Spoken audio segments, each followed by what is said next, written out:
देखो बच्चों, आज हमने कल जो क्लास में ली थी उसमें हमने पढ़े थे वाक्यों के प्रकार। तो दो प्रकार के वाक्य हमने आपको कल पढ़ा दिए, तो उनकी वीडियो देखेंगे आपने। और आज जो है तीसरे प्रकार का वाक्य, उसके बाद आगे पढ़ेंगे। तो तीसरे प्रकार का वाक्य जो होता है उसको बोलते हैं एक्सक्लेमेटरी वाक्य या एक्सक्लेमेटरी सेंटेंस। ठीक है, हम आपको हिंदी में समझाने का प्रयास करेंगे। इंग्लिश की क्लास है लेकिन हिंदी में, ताकि आपका अगर लेवल थोड़ा कम भी हो तो आपको पूरी तरीके से बात समझ में आ जाए। तो सबसे पहले हम आपके सेंटेंस में एक्सक्लेमेटरी सेंटेंस होता है, उसमें होता क्या क्या है। एक्सक्लेमेटरी सेंटेंस में स्ट्रॉन्ग फीलिंग्स जो होती हैं, जो उग्र भावनाएं होती हैं, उनको व्यक्त किया जाता है। किनको व्यक्त किया जाता है? उग्र भावनाओं को। जैसे हृदय के अंदर एकदम से खुशी का व्यक्त होना, एकदम से दुख का उत्पन्न होना, या फिर किसी भी अद्भुत वस्तु को देख करके जो मन में हमारे आश्चर्य उत्पन्न होता है। जैसे हम आशा नहीं कर सकते कोई चीज जो इतनी बड़ी हो सकती है या इतनी खतरनाक हो सकती है, हमने उसका वो पहलू नहीं देखा और वो हमारे सामने एकदम से आ जाए, तो हम वहाँ पर आश्चर्यचकित हो जाते हैं। किसमें पड़ जाते हैं? आश्चर्य में। तो आश्चर्यचकित हो जाने पर जो मन से सेंटेंस निकलता है, जो वाक्य निकलता है, वो वाक्य कहलाता है एक्सक्लेमेटरी सेंटेंस। जैसे कि किसी सुंदर फूल को देख करके, जैसे साधारण फूल सबने देखे हैं, पर कोई सुंदर फ्लावर अगर आप ब्यूटीफुल फ्लावर का देखते हैं तो आप ये कहेंगे कि कितना सुंदर फूल है।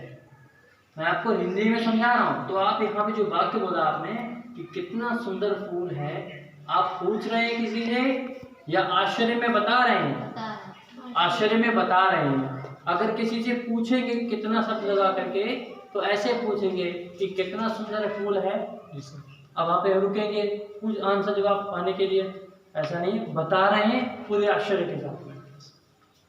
तो ऐसे ही एक एक्सक्लेमेटरी सेंटेंस वो सेंटेंस होता है जिनमें हम स्ट्रॉन्ग इमोशंस को या स्ट्रॉन्ग फीलिंग्स को व्यक्त करते हैं।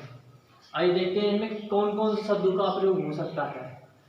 एक्सक्लेमेटरी सेंटेंस अगर कोई सेंटेंस बनाते हैं हम उसमें, तो हमें ऐसे कुछ और इसके अलावा भी शब्दों का प्रयोग करना पड़ता है। जैसे कि अलास वर्ड का प्रयोग करके सेंटेंस को एक्सक्लेमेटरी बनाया जाता है।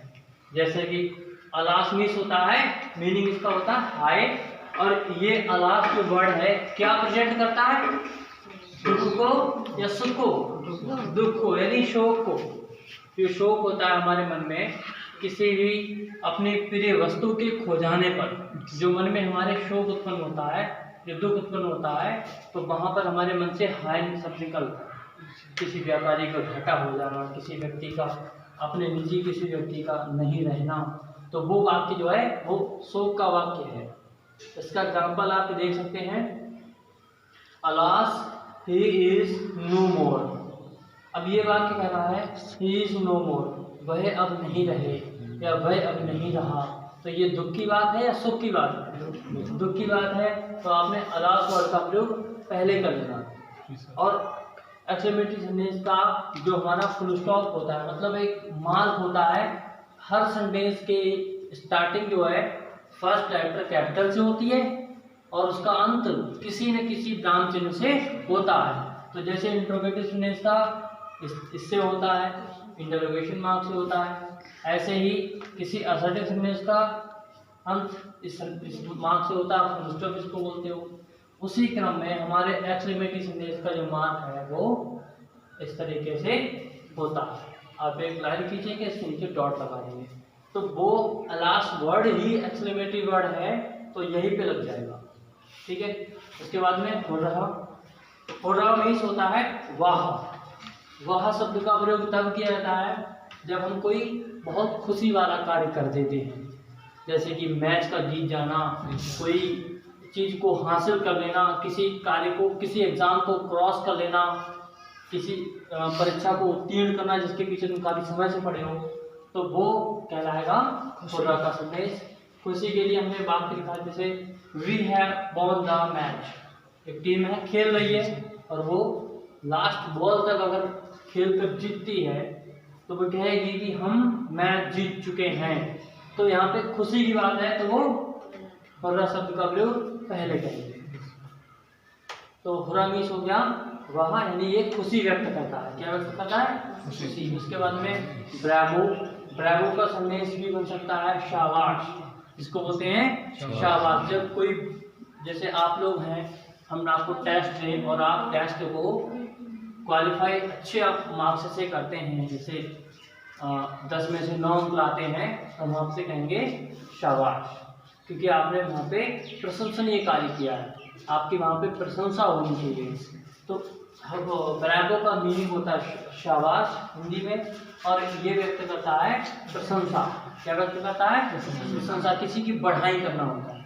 उसके बाद में हम इस वर्ड का भी प्रयोग कर सकते हैं, जैसे कॉन्ग्रेचुलेशंस, किसी की मैरिज एनिवर्सरी पर, किसी की बर्थडे पर हम उसे बधाइयाँ दे देते हैं। तो ये हमारी बधाइयाँ जो देते हैं वो क्या होती है? हम शुभकामना देते हैं, शुभकामना व्यक्त करते हैं। तो इससे भी वाक्य बनते हैं, या फिर केवल इतना भी बोल करके एक वाक्य हो जाता है। किसी को कॉन्ग्रेचुलेशंस कह देते हैं तो इतना भी एक वाक्य है। उसके बाद में हम इन वर्ड्स को देखें, और भी वर्ड्स होते हैं, इन वर्ड्स को ना देखें तो हमारे पास कुछ और भी वर्ड्स हैं जो इंट्रोगेटिव वर्ड्स होते हैं। इनको हम देखें तो इंट्रोगेटिव ये वर्ड्स होते हैं, हाउ मीन्स कैसे, व्हाट मीन्स क्या, लेकिन हम इनका प्रयोग एक एक्सक्लेमेटरी सेंटेंस में भी कर सकते हैं।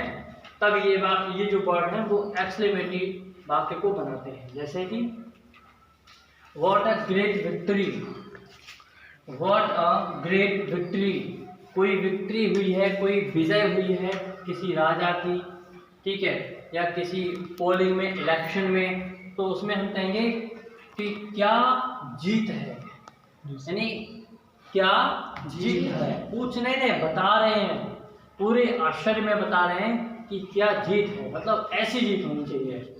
ऐसे ही how dare you to touch me, ये सेंटेंस बहुत ज़्यादा कॉमन बोला जाता है। हाउ डेयर मीन्स आपकी, डेयर मीन्स होता है हिम्मत करना, तो आपने कैसे हिम्मत की, ठीक है। टू टच मीन्स स्पर्श करने की, छूने की, और मी मीन्स मुझे, आपने मुझे छूने की हिम्मत कैसे की। तो यहाँ पे पूछ रहे हैं कि बता रहे हैं, बता रहे हैं पूरे आश्चर्य में कि ये जिसको छुआ गया वो ये समझता है कि मुझे कोई छू नहीं सकता, मुझे छूना, मैं बहुत ज़्यादा, मतलब वो घमंडी है एक प्रकार का। ऐसे ही कुछ लोग कहते हैं how dare you to speak to me, आपको मुझसे बात करने की हिम्मत कैसे हुई। तो उनको लगता है मुझसे कोई बात नहीं कर सकता, मैं बहुत ज़्यादा महान हूँ या बड़ा हूँ। तो यहाँ पर हमने देखा कि ये दो वर्ड भी एक्सक्लेमेटरी सेंटेंस बनाते हैं, ये पहचान हुई एक्सक्लेमेटरी सेंटेंस की।